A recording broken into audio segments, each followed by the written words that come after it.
Cinta itu ibarat Tuhan.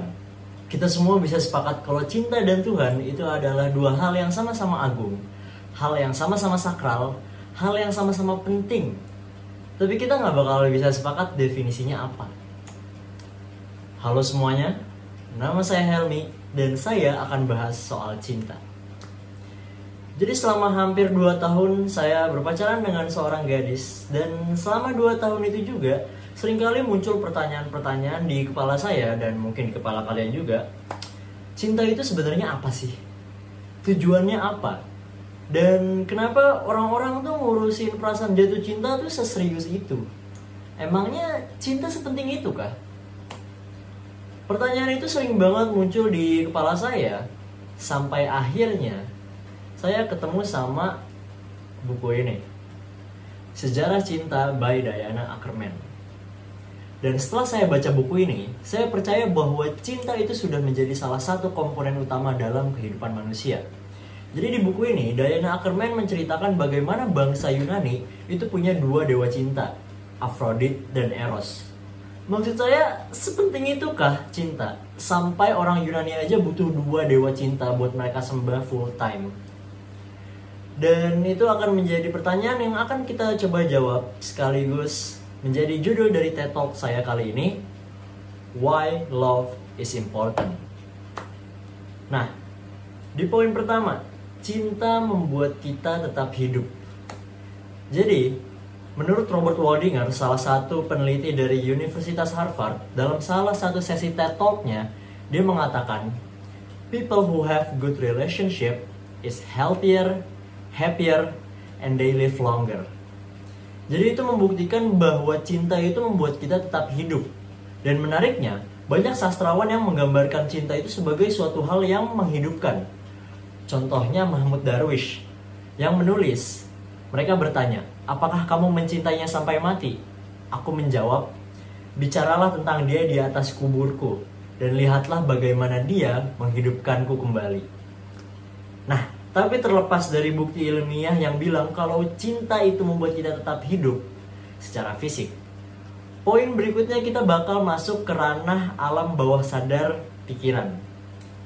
Nah, jadi di poin kedua, cinta itu memiliki kekuatan untuk mengubah. Jadi ada 2 subtema dari buku Sejarah Cinta by Diana Ackerman ini yang menarik banget buat saya. Yang pertama, cinta itu melumpuhkan. Jadi ketika orang jatuh cinta itu dia kehilangan kemampuan untuk berpikir jernih. Dia stres, dia sakit perut, detak jantung makin keras, dia nggak bisa tidur, ngelamun berjam-jam. Dan ya itu ciri-ciri yang sama seperti orang yang lagi sakit gak sih?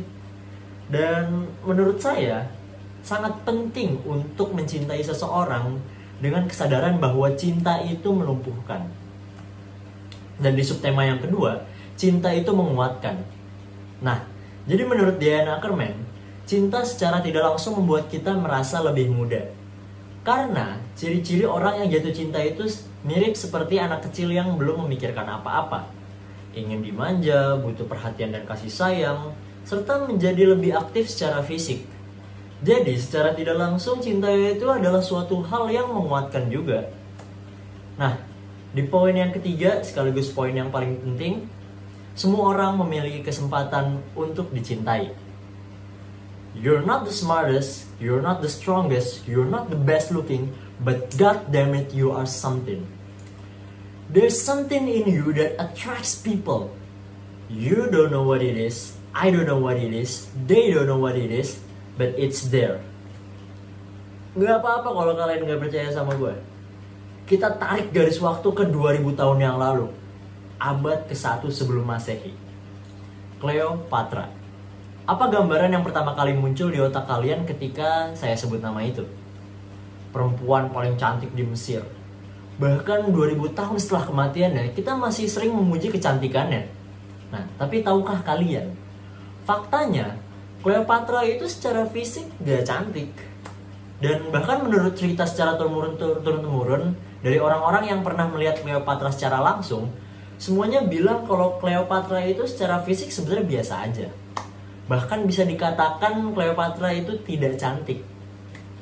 But she has something that attracts people. I don't know what it is, they don't know what it is, You don't know what it is, but it's there. Nah, coba sekarang kita balik lagi ke pertanyaan awal. Kenapa sih cinta itu penting banget? Bahkan bisa dikatakan sebagai kebutuhan primer bagi manusia sekarang.